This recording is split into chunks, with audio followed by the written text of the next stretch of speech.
Actress Mrinal Thakur आज किसी पहचान की मोहताज नहीं। टीवी से फिल्म इंडस्ट्री में आकर अपनी जगह बनाना कोई आसान काम नहीं है। नेपोटिज्म और ग्रुपिज्म के दौर में मृणाल ने बॉलीवुड में अपनी खुद की मेहनत से बड़ा मुकाम हासिल कर लिया। कुमकुम भाग्य में अपने किरदार बुलबुल से मृणाल को घर घर में पहचान मिली, जिससे उन्हें काफी पॉपुलैरिटी मिली। इसके बाद एक्ट्रेस ने बॉलीवुड इंडस्ट्री में अपने पैर जमाने का मन बनाया और फिर विकास बहल की फिल्म सुपर 30 से बॉलीवुड में डेब्यू किया। फिल्म में वो ऋतिक रोशन के ऑपोजिट नजर आईं।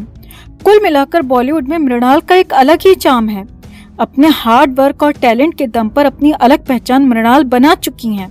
अब मृणाल जल्द ही शाहिद कपूर के ऑपोजिट चर्सी फिल्म में भी नजर आने वाली हैं। मगर यहाँ तक पहुँचने के लिए मृणाल ठाकुर को बहुत मेहनत और संघर्ष करना पड़ा। हालिया इंटरव्यू में मृणाल ने अपने सुसाइड वाला किस्सा सुनाकर तो हर किसी को शॉक्ड कर दिया और मृणाल ने साफ साफ कहा कि अगर वो सुसाइड कर लेती तो जाहिर तौर पर बॉलीवुड और उनके माता पिता इसके लिए जिम्मेदार होते। तो आखिर क्यों खुद को मार लेना चाहती थी मृणाल ठाकुर? आपको विस्तार से सब बताते हैं। आप भी वीडियो को लाइक और शेयर कर अपना प्यार और सपोर्ट दिखाएं और मृणाल ठाकुर के इस इंटरव्यू पर अपनी राय जरूर दें।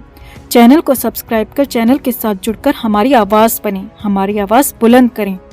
तो फिल्म अभिनेत्री मृणाल ठाकुर ने अपने हालिया इंटरव्यू से हर किसी को चौंका दिया। एक्ट्रेस ने कहा कि उन्होंने इतना संघर्ष किया है कि वो कई बार मरने के बारे में भी सोच लेती थीं। कई बार उन्हें खुद पर ही शंका होने लगती थी और लगता था कि वो अपनी लाइफ में कुछ नहीं कर पाएंगी। और तो और उनके मन में आत्महत्या करने के विचार भी आते थे। मृणाल ठाकुर ने ये सभी बातें हालिया इंटरव्यू में कही हैं।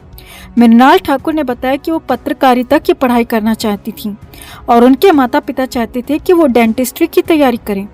मृणाल का कहना है कि उन्होंने अपने माता पिता को बड़ी मुश्किल से समझाया था कि वो क्राइम जर्नलिस्ट की पढ़ाई करना चाहती हैं, मगर अपने कई साल खराब करने के बाद उन्हें समझ में आया कि पत्रकारिता उनके लिए सही नहीं है। तो उस वक्त उनके माता पिता जबरन उनकी शादी करा देना चाहते थे।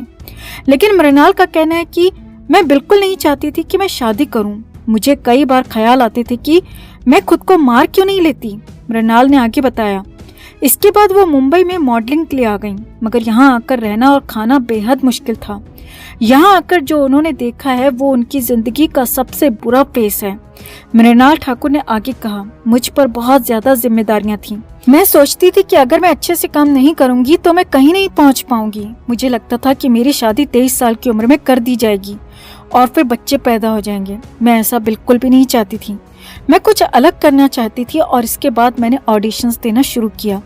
तब मुझे कई मामलों में अच्छा नहीं लगता था, क्योंकि ऑडिशंस के वक्त कई बार मुझसे बेहद गलत और घिनौनी डिमांड्स तक की जाती थीं। तो मैं घर आकर खूब रोती थी।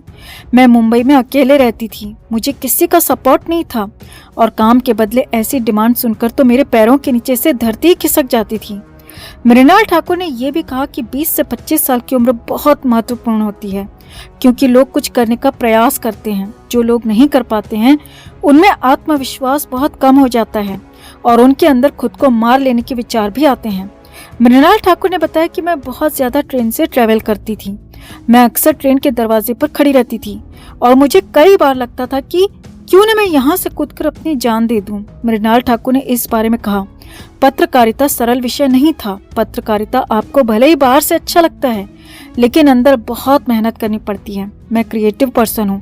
मैं स्क्रिप्ट नहीं लिख सकती थी, मुझे पढ़ना पसंद नहीं था। इसके चलते मुझे खुद पर डाउट हो गया। मैं अपने परिवार से दूर रहती थी।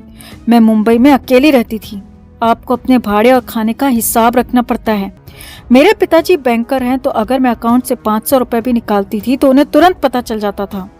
मृणाल ने कहा, पत्रकारिता के बाद मैं मॉडलिंग की दुनिया में आना चाहती थी, लेकिन मॉडलिंग की दुनिया और भी टफ थी। मैं समझ नहीं पा रही थी कि मैं कैसे अपने माता पिता को कहूँ कि मैं वापस घर आना चाहती हूँ। मुझे न एक्ट्रेस बनना है और ना ही क्राइम जर्नलिस्ट। दोनों ही पेशों ने मुझे बहुत दुख और तकलीफ दी है। मृणाल ने बताया कि मैं आज उन बातों को याद करके बहुत परेशान हो जाती हूँ। सोचती हूँ कि अगर मैं कभी ट्रेन से कूद गई होती तो आज क्या होता। आज मैं जहाँ हूँ उस संघर्ष को याद कर मैं बहुत परेशान हो जाती हूँ। मेरा मन बहुत विचलित हो जाता है। मृणाल ने बताया, बॉलीवुड बाहर से भले ही चमकीला लगे, मगर यहाँ सरवाइव करना बेहद मुश्किल है, खास तौर से लड़कियों के लिए। यहाँ कदम कदम पर गिद्ध जैसे लोग भरे हैं जो सिर्फ नोचना जानते हैं। मगर शुक्र है कि भगवान ने मुझे वो मुकाम हासिल करवाया जो मैं चाहती थी। अब मैं पीछे मुड़कर नहीं देखना चाहती, मगर फिर भी कभी जब वो दिन याद आते हैं तो मैं अंदर तक सिहर जाती हूँ। तो वाकई में बॉलीवुड में लड़कियों के साथ बेहद गंदा बर्ताव होता है, घिनौनी डिमांड्स होती हैं, और ये सब एक्ट्रेस मृणाल ठाकुर को भी पेश करना पड़ा, जिस वजह से वो खुद को खत्म करने के बारे में भी सोचने लगी थी। तो आप भी मृणाल ठाकुर के चौंकाने वाले खुलासे पर अपनी राय जरूर रखें और वीडियो को लाइक और शेयर कर अपना प्यार और सपोर्ट भी जरूर दिखाएं। तो मृणाल ठाकुर फिल्मी दुनिया में नई नहीं है। 2019 में ऋतिक रोशन के अपोजिट सुपर 30 फिल्म से एंट्री करने वाली मृणाल ठाकुर पहले टीवी में भी काम कर चुकी हैं। मुझसे कुछ कहती हैं खामोशियां से टीवी की शुरुआत की, तो फिर कुमकुम भाग्य जैसे सुपरहिट सीरियल में भी काम किया और फाइनली 2019 में बॉलीवुड डेब्यू ऋतिक रोशन के साथ किया। ऋतिक जैसे बड़े स्टार के साथ काम करने के अलावा मृणाल एक इंटरनेशनल फिल्म भी कर चुकी थी, यानी कि मृणाल को लोग जानते थे, उनका काम भी जानते थे। मगर इसके बावजूद भी मृणाल के साथ वो हुआ जो कल्पना से परे था। जी हाँ, मृणाल ठाकुर ने खुद बताया कि उनके साथ इस फिल्म इंडस्ट्री में बेहद गंदा सलूक किया गया, जबकि वो फिल्में कर चुकी थीं। लोग उनके चेहरे को जानते थे, पहचानते थे, लेकिन फिर भी कहीं पार्टी में अगर जाती थीं तो कोई उनसे बात नहीं करता था। वहाँ सबके अपने गुटर ग्रुप होते थे, उसी में बात करते थे। अगर उनके ग्रुप में जाकर बात करने की कोशिश करो तो साफ साफ मुंह पर बोल देते कि तुम टीवी वालों के साथ जाओ, यहाँ तुम्हारी जरूरत नहीं है। जी हाँ, इंटरनेशनल फिल्म करने के बाद, ऋतिक रोशन जैसे बड़े स्टार के साथ काम करने के बाद भी मृणाल ठाकुर को कहा जाता कि टीवी वालों के साथ जाओ। इतना ही नहीं, मृणाल ठाकुर ने बताया कि कुछ बड़े बड़े फिल्मी घराने जो कि खुद को सो कॉल्ड बॉलीवुड का बाप समझते हैं, वो तो बाहरी लोगों को यहाँ घुसने देना नहीं चाहते। मृणाल ठाकुर ने बताया कि किसी प्राइवेट फंक्शन में अगर कोई साथ में दिखा तो साथ में फोटो खिंचवाने से मना कर देते, साथ में सीट शेयर करने से मना कर देते, और यहाँ तक कि आयोजकों को कह देते कि अगर टीवी वालों को और इन सब लोगों को यहाँ बुलाना है तो फिर हमें ना बुलाओ। तो ऐसे में मैं खुद ही वहाँ से वापस चली आती। और ये एक बार नहीं हुआ, बल्कि बार बार कई बार हुआ है, और कई बार कई तरीके से बेइज्जत किया गया, कई तरीके से परेशान किया गया, गंदा सलूक किया गया, गलत व्यवहार किया गया। और मृणाल ठाकुर ने बताया कि उनके साथ तो इतना गंदा सलूक हुआ कि वो उसे बयां तक नहीं कर सकती, वो घर आकर रोती थी।